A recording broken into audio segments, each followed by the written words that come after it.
Okay. So, good evening. My name is Radu Davidescu, and I'm not a professional speaker, so I have a little Kanban board here because I don't have slides for introduction. First of all, I'd like to thank to Agora and all the sponsors and all the other keynote speakers. They're all great. They present various aspects of an agile implementation. And now a few things about me. I'm a professional dad with 2 kids, an enthusiastic photographer, an ex-lead vocals in a punk rock band, and a 3-year-old certified Scrum Master.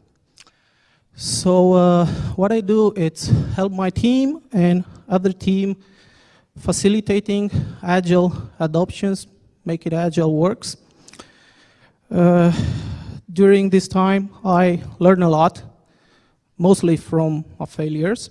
And today, I come to share with you some of this knowledge. These are some failures that you might also make, but probably with this presentation may avoid. I don't know. Next slide. Mini slide. Okay. And, wow, that was good. Something about you. You are now get used to raise the hands when keynote speaker asks something. How many of you heard about Agile word first time today? Good. How many of you doing Agile? Well, you're all positioned only on the right side. That's interesting. Okay, left side too. Left side too. Oh, no practitioner there. Okay, how many of you try Agile? Now it's the left part, I think. Okay. How many of you have failed? Okay, okay. Failing, it's a part of a process, actually. And Agile frameworks are frameworks that are fail tolerant. And that's very important because you can read that in the methodology books, in the framework book, that you can fail. Okay, you cannot fail miserable, like, closing the business. But it's okay to fail, because from failing, you can learn a lot more than you can learn from the success. Okay, who wants to see a facilitation of an Agile coaching right now, live? Anyone interested to see? Okay, okay, okay. I need 8 volunteers, please. Not the one that raised the hand. It's a room full of developers, quality testers, quality business analysts. Please, help me a little bit. The volunteers will have more fun, I can assure you. 8 people.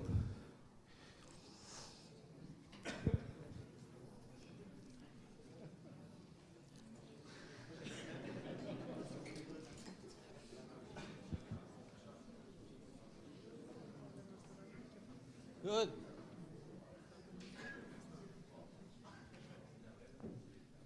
One, two, three, 4, 5, 6. 2 more, please.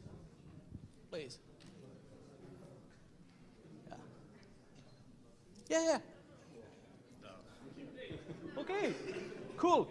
Okay, now we have 8 developers. We need a team leader, the manager. Who is a good manager here? Yeah, go from the beam. Who is a good manager? I know you. I know you. I was the best man at your wedding. It's payment time. You're the manager. Yes. I hold that light for 2 hours. It's payment time. Look at him. It's with the coffee. It's the perfect, and it's limping. Yes. He has the management tool with him. Please stand up a little bit. It's a perfect profile of a manager, and he actually is a manager. Good. Now this is the team. it's time to play. It's time to play the easiest Agile facilitation game. Team, come closely. Manager, you can stay there. Okay. You need to form a scrum. You know what scrum is? It's like, it's a rugby term. It's like a mole, yeah? Come close together, yeah? Close, close. You're a team, yeah? You love each other, not in a circle. Okay. You need to fast both, yes, put your both ways in front, and now grab a hand randomly with, yeah, all hands, all hands. Good. No, no, no, no. One hand with one hand. Yeah, please, yeah, okay, all the hands are connected, right? It looks like a very bonded team, right? Okay, what is the game? It's a very easy game.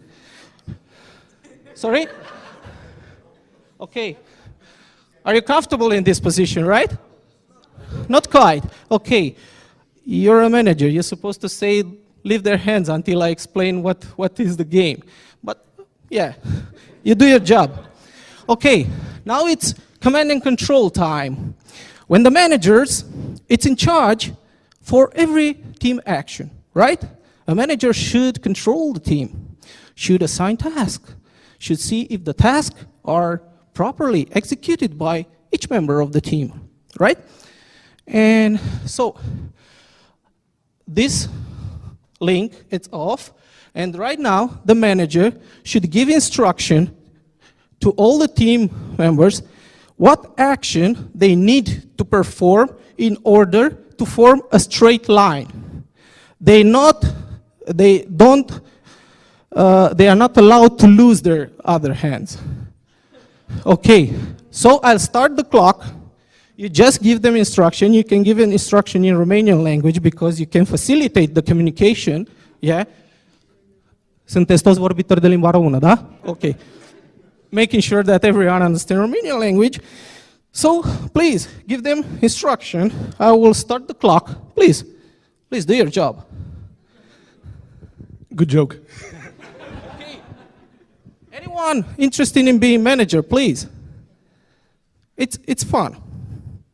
Telling people what to do. Nobody wants to tell people what to do? I don't know. Please, help me. Okay, I'm not a manager, but I could. Ok, poți să le spun doar atât. Cum să-și pună mâinile și ce să facă. Ok, dau drumul la cronometru. Ok. Ok. Deci tu o să te întorci așa. Deocamdată. Ok. Tu o să stai așa. Nu. Acu era, unde era mâna asta? A fost legătura. Lose another hand. Ok. No, link. Așa. Doi sunt cu spatele. Și depărtați-vă un pic ca să fie o linie dreaptă. Okay. Some of the people are not in front.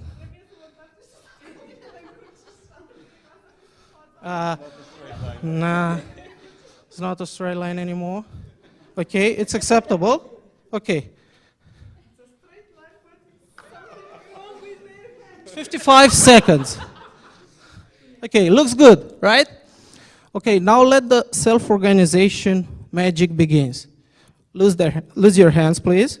Come together closely. Again, yeah. 55 seconds. I will reset the counter. Shake your hands again. Lose one connection. Okay, only one. Okay, and now do the same thing. Do the same thing. Wow.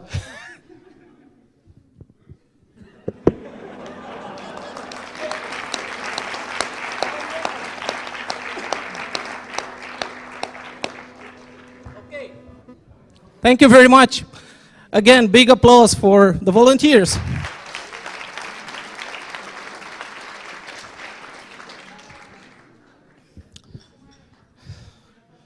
Did you notice that the managers actually sits down in that exercise? Relax, enjoy the experience. Fifth order of improvement in time. That's the magic of self-organization. Of course, there are boundaries in this, and this is a very reductionist model. They are not actually writing code, writing tests, and do a boring stuff. Make it not a boring stuff, and they will do exactly the same. Keep the challenge. Now, to getting back to business, this is the way I try to sell Agile. Because, as the Agile Manifesto said, Agile, it's about people and communication over processes and tools. That doesn't mean that the processes and tools are not important, but you should start with the people, and you should start with the communication, and then figure out which tools you need, and how you define your process, not to be a Procost bed. Oh, you fit the process? No, cut the legs. So it should be built around your own people. That's the story. Okay, somebody do the slide job for me. Okay, how things work? Well, yeah, 2 arrows, complicated. Okay, can Agile implementation fail? Yes, unless it's facilitated by Chuck Norris, of course. Every programmer knows that. Well, during my humble experience of practicing Agile, I learned a lot, and I read some books, some interesting books where the word Agile was not mentioned. It's The Primes of Mike McGough.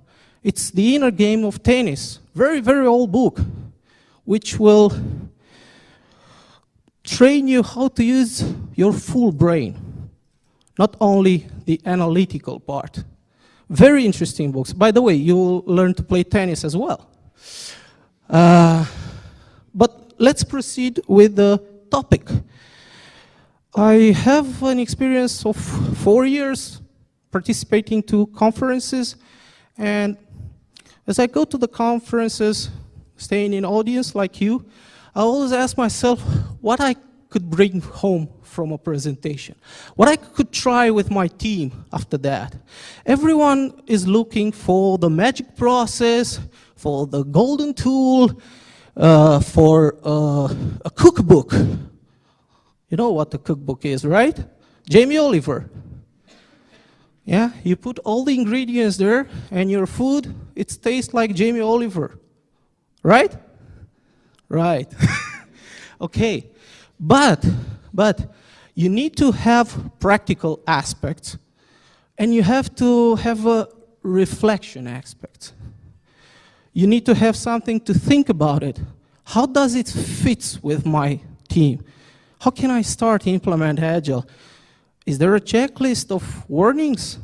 It's not a complete list, of course. It is my list, of course.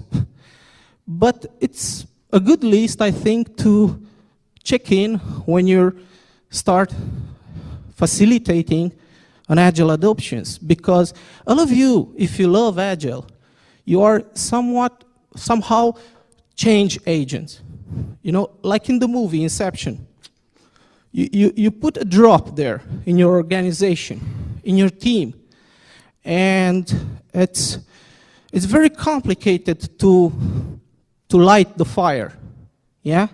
Because everyone's come with counter-arguments. Well, you say that will work. It doesn't work.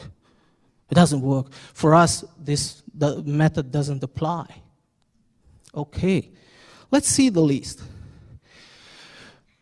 It's 1, 2, 3, 4, 5, 9. 9 items.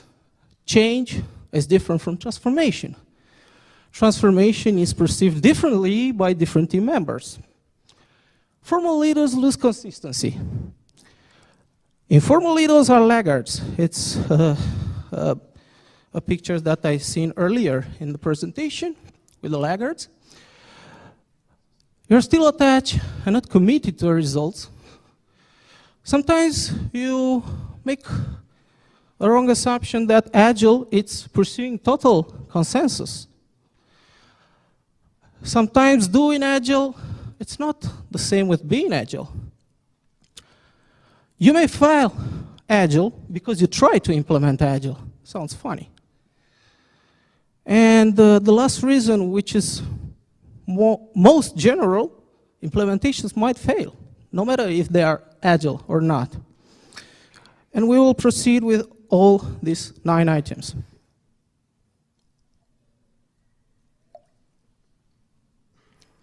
Thank you. Okay. What is a change and what is a transformation? If I want something special here, I will talk about lean, and I will put that the change, it's Kaizen.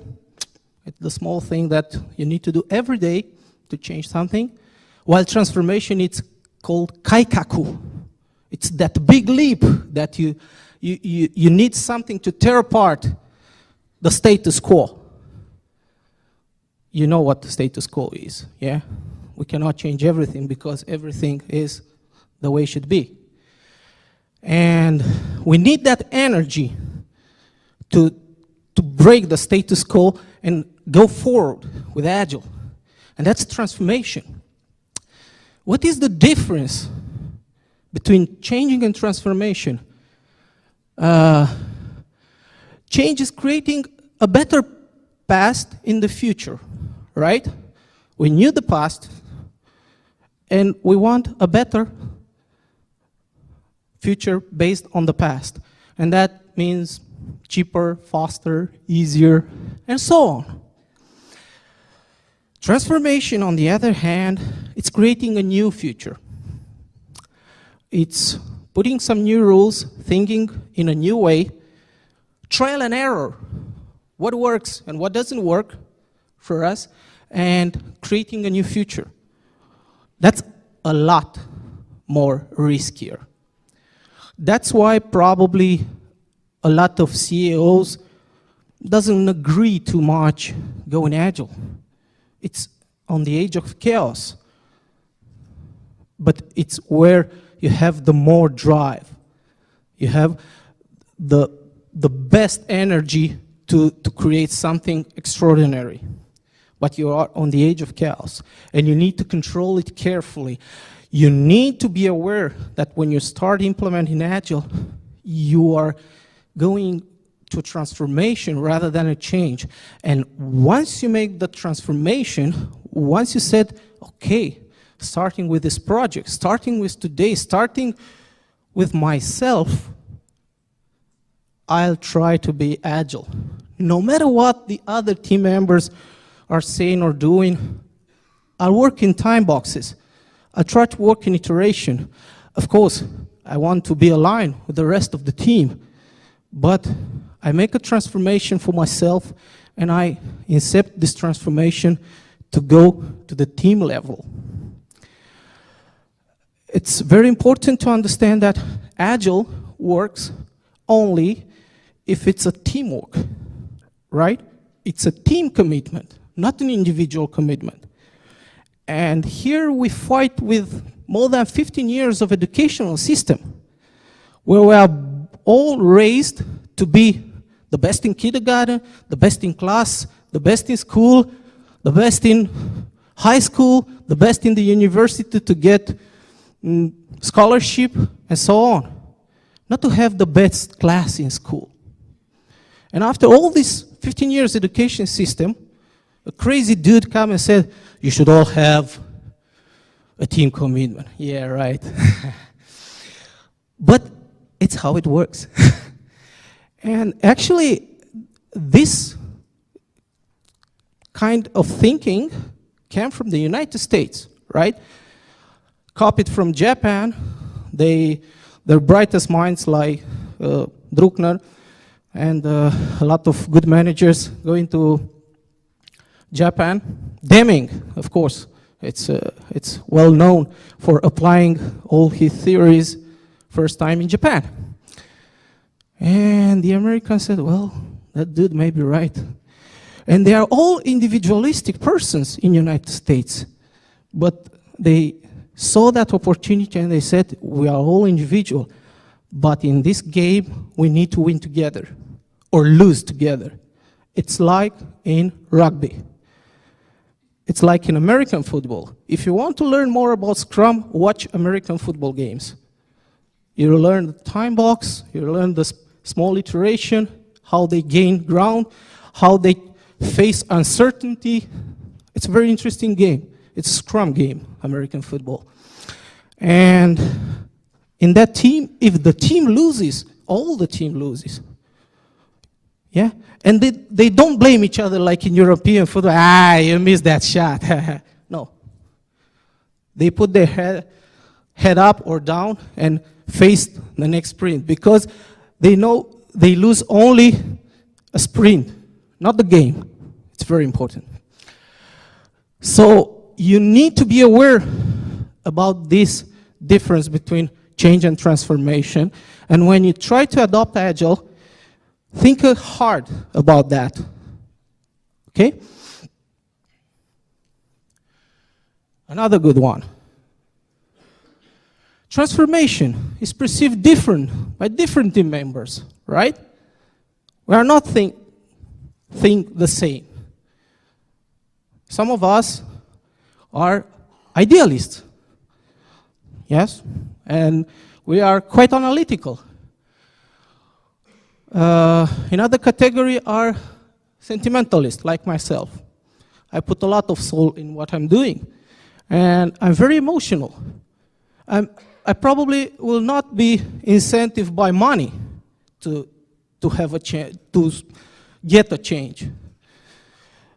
And it's a third category which has a lot of expanding in major corporates. They are mercenaries. They are pure financially driven. And I'm talking here about good mercenary people, not opportunistic mercenaries, right? Because there are opportunistic mercenaries which look only after the money, but they are not good. But on the other hand, you have very good specialists that are not either too idealistic or either too sentimentalist, but they do for a job. They want a fair payment and offer a fair amount of work for this.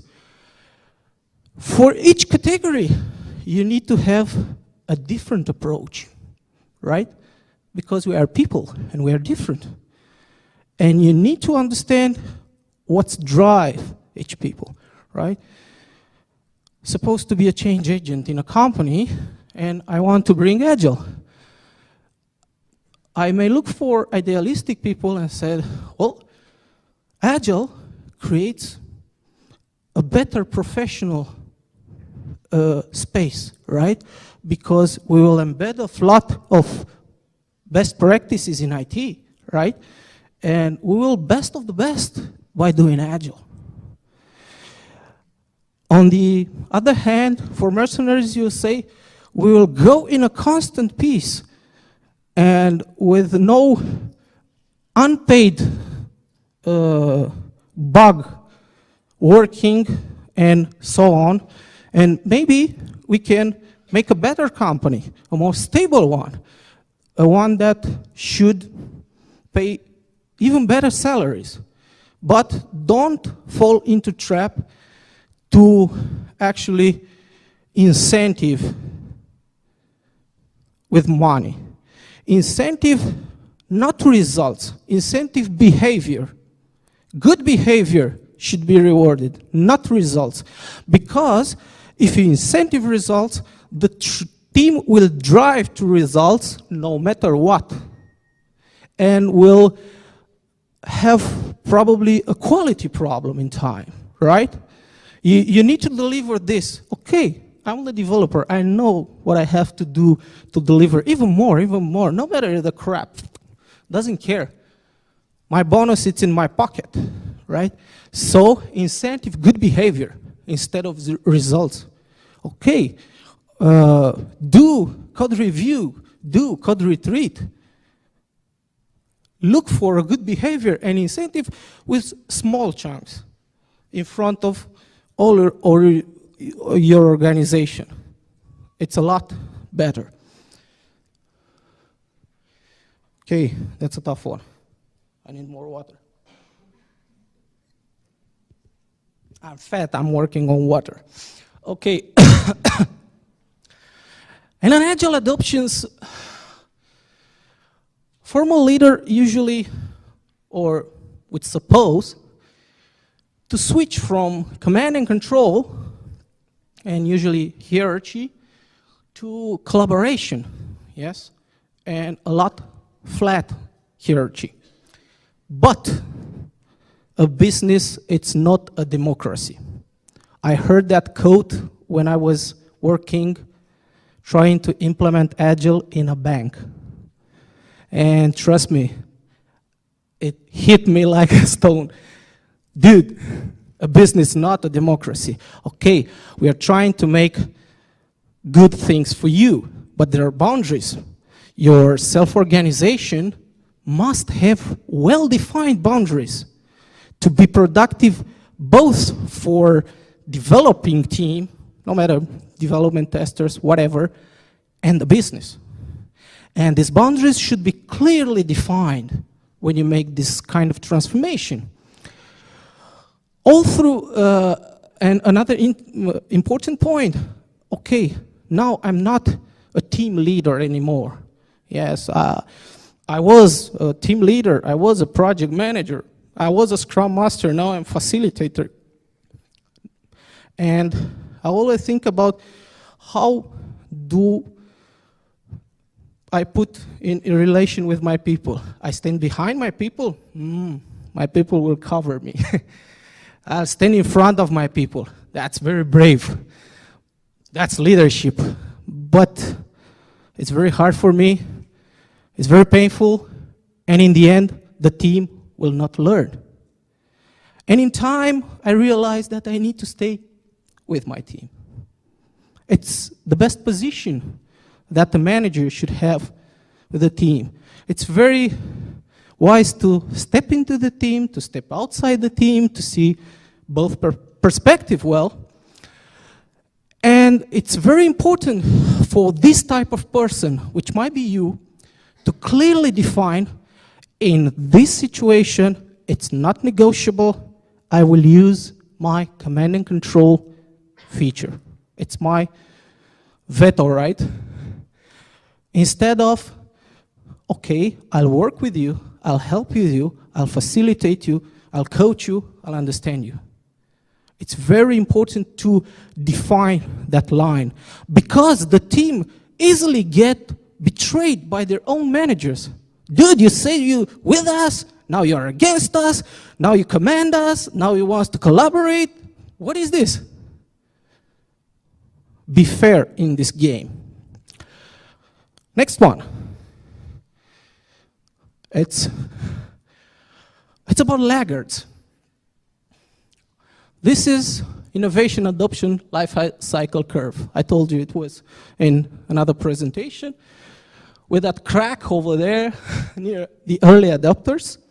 Okay, when you facilitate an agile adoption, it's kind of job done to get over here, yeah? Over the tipping point, over the early majority. It's a job done when you engage the late majority. But you have a percentage of laggards. What are laggards? There are people that resist change because they are built like that. They don't like changes. There are people that don't like changes. And a lot of people ask me, as an Agile consultant, what should we do with that laggards? Even they are in a position of informal leaders inside the team. They are the guru inside the team and said, Agile sucks. They are a big voice. Yes, they are technical leaders. Their voice is heard by the less experimented people and said, well, if that dude said that Agile sucks, then Agile might suck. Well, unfortunately, what you can do as an Agile facilitator, don't engage even more in a debate with laggards. Leave them alone.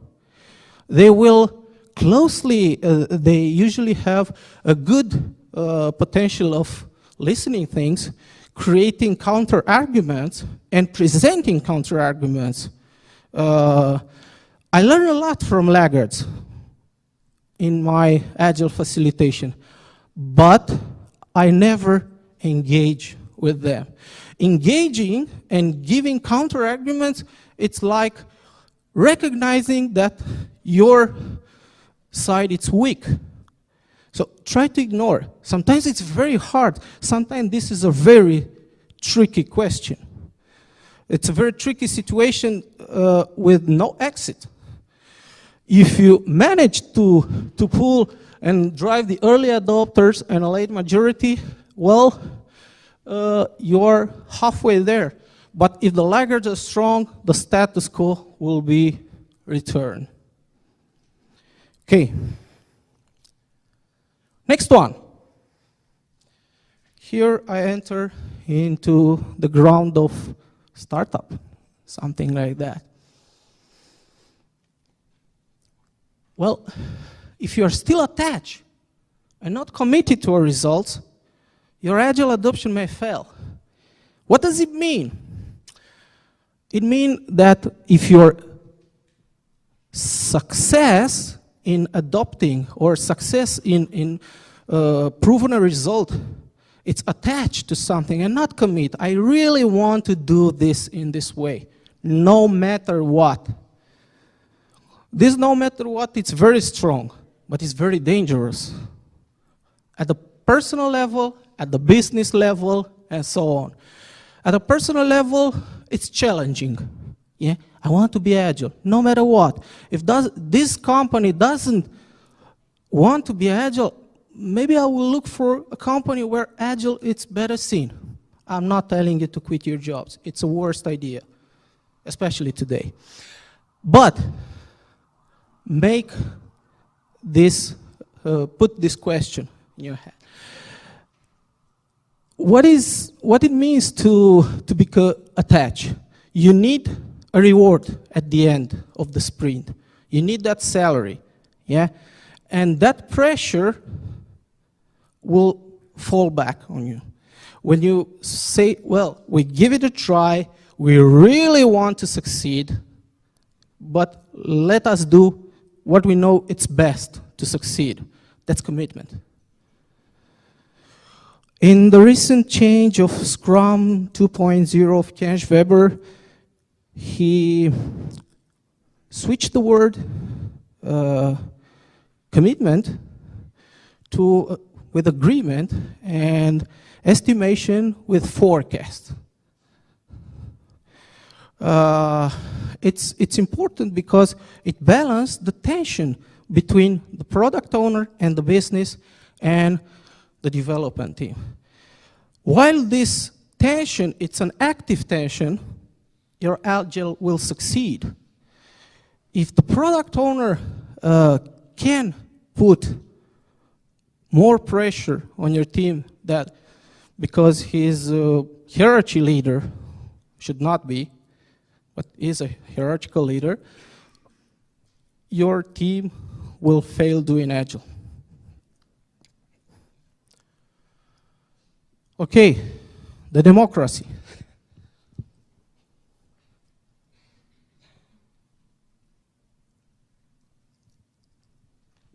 Thank you. Good. When we start doing Agile, we'll lose our suits, we put our jackets, and we said, we'll work together on that. And more people, by mistaken, think that, okay, in Agile, the team do whatever they want. There need to be a consensus, right?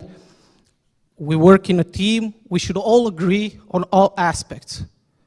That's virtually impossible. People are different. People think different. A good agile team, it's a team, again, with some tension inside. If all members of a team think the same on an issue, that's not a good team. I had a team like that.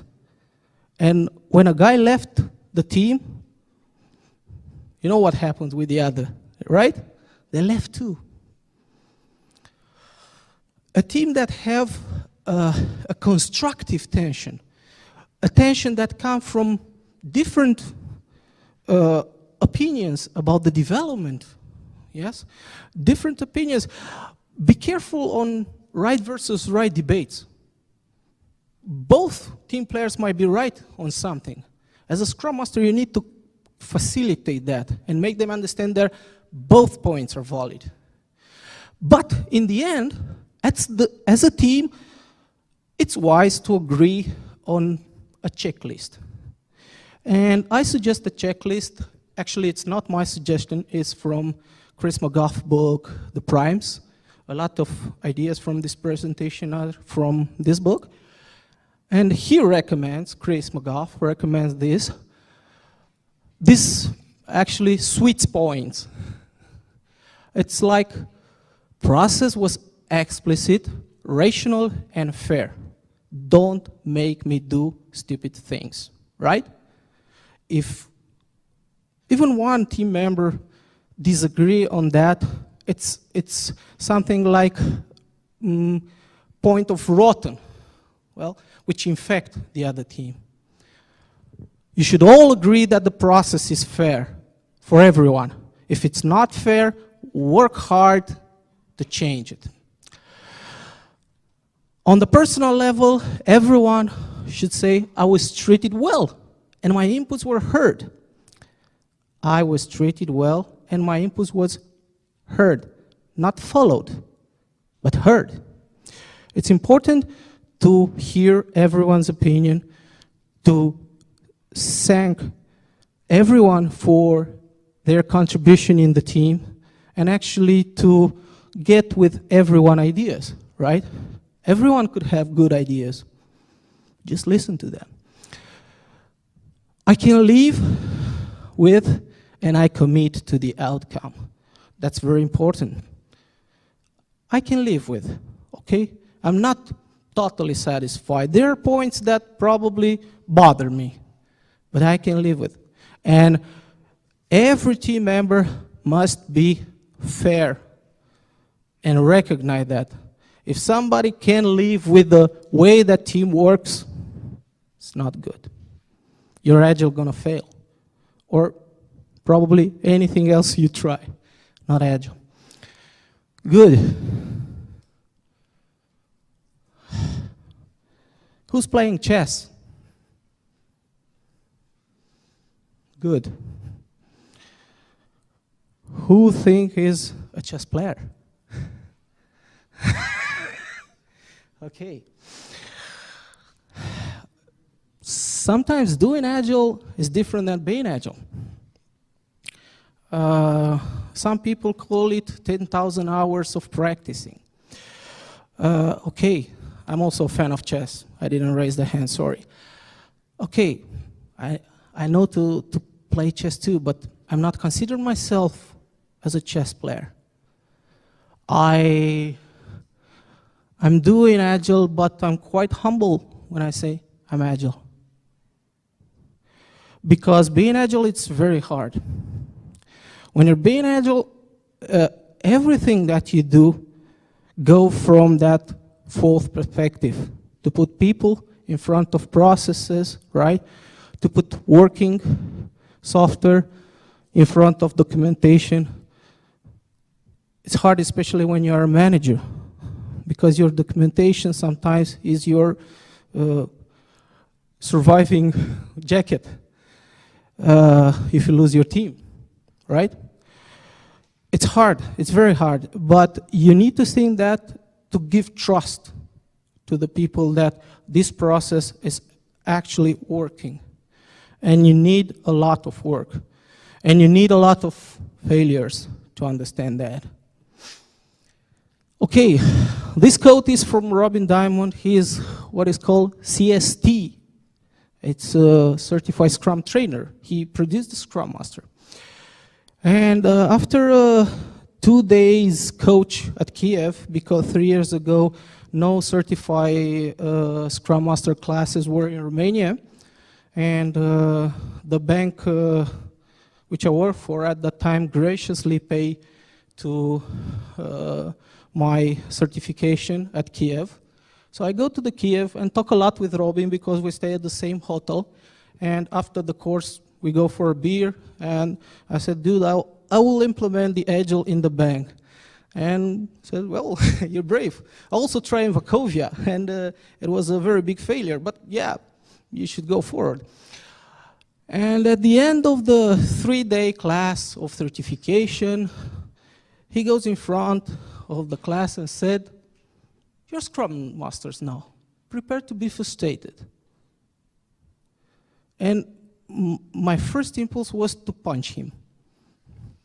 What? I pay 1,000 euros to tell me at the end of the course to be prepared to be frustrated.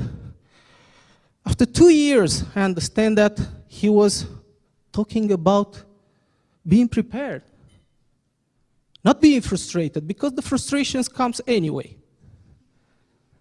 You need to be prepared. Okay. That's a very interesting thing. Now we go to the business.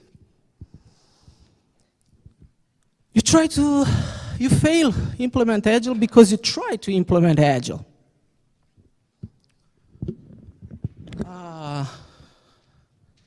Agile, it's a journey, right? For the people that discover this way, it's a journey. It's a never-ending journey. After 10 years, they're still shaping things. They're still discover things. They're still change things in doing Agile. But the Agile, it's a way of getting your goal. It's not a goal itself. If you want to be Agile, just being Agile, it's pointless. You have to have a goal, a business goal. We need to be the best IT company in Romania. We need to raise, so we have, let's say, $10 million income this year. Okay. Agile will help us to reach this target. Is this okay to use Agile as a methodology and to pick a framework, to work hard and to understand that will lead me to the goal? It's very important. Because you can see here, this is, well, where is the pointer, please? No. No. Okay, at the bottom line. Backlog is a tool. Everyone loves tools.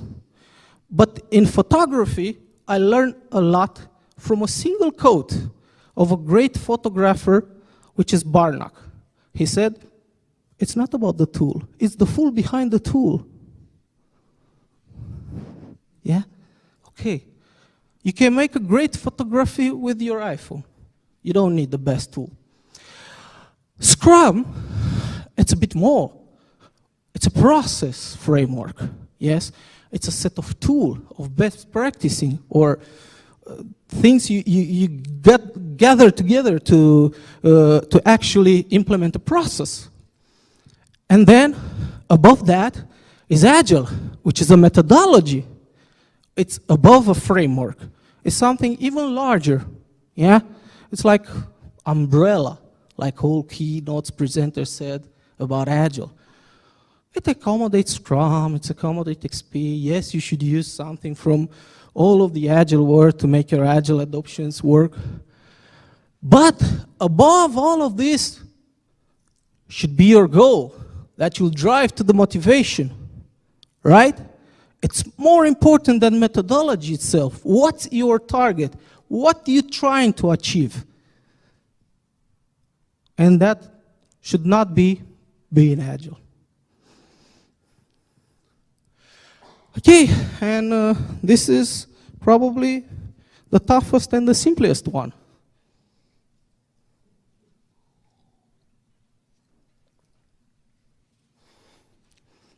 Your implementation might fail because implementation might fail. Sometimes it's something, the energy that came from inside, it's what your force that goes from inside, and of course, you do your business in an environment, right? The environment work on you, yeah? And the environment sometimes work hard on you, even in these days when it changes, and it's something like unpredictable events with a big impact to your business. Black swans. If anyone read Taleb book about black swans, it's a very good book. I recommend to read that to understand what is a black swan and not can you avoid that, how can you be prepared to be frustrated about the black swan, but understand that sometimes things pure not work. And here comes the good thing about Agile. Agile fail fast. Yes, it's a can't block out, right? Fail fast. It's for business, it's better to fail fast rather than fail later. It's more expensive to fail later. You ruin your business if you fail later. If you fail fast, you might learn. You might make tweakings. So don't be afraid to fail, because probably that's the most important thing that I'm trying to give to you through this presentation. Agile is a fail-tolerant methodology. It's okay to fail inside Agile. It's natural to fail. It's trial and error. It's a heuristic thing. It's not analytical, pure analytical, because you are working with people, right? Any process that doesn't work with robots will have heuristic problems. Don't be afraid to fail, because this is another great problem. Our educational systems learn us that it's very shameful to fail. Even small fails are not allowed, right? You fail that class, whoa. Well, I failed a year in university. Who cares? But in Agile, it's always wise to have the Latin quote, which is, errare humanum est, perseverare diabolicum. No translation needed, I think. Okay, it's very important to fail and to understand from your mistakes. Tweak them fast. What you fail, it doesn't matter that you fail. Don't overprotect your people. The first lesson that I have as a Scrum Master, it was let them fail. They will never learn otherwise. Let them fail, okay. It is important because it creates such an energy, because they were good programmers, very good team, and they said, we failed. And got it together, and in the next sprint deliver, and in the next sprint deliver, and they go for a constant pace. But they need to learn. And you should be very tolerant with failing. Mostly when you do introduce changes. Okay. That's a final tip. That's my selling code. If you're going to hire an Agile consultant that will present you only success story, think about it. They might not be aware about the list discussed above. So, I don't know. I hope you enjoy my presentation. It's a tough one to talk about failing. But I think it's important to understand to get this checklist or cookbook or whatever you think it is and consult it. Okay, if you have question?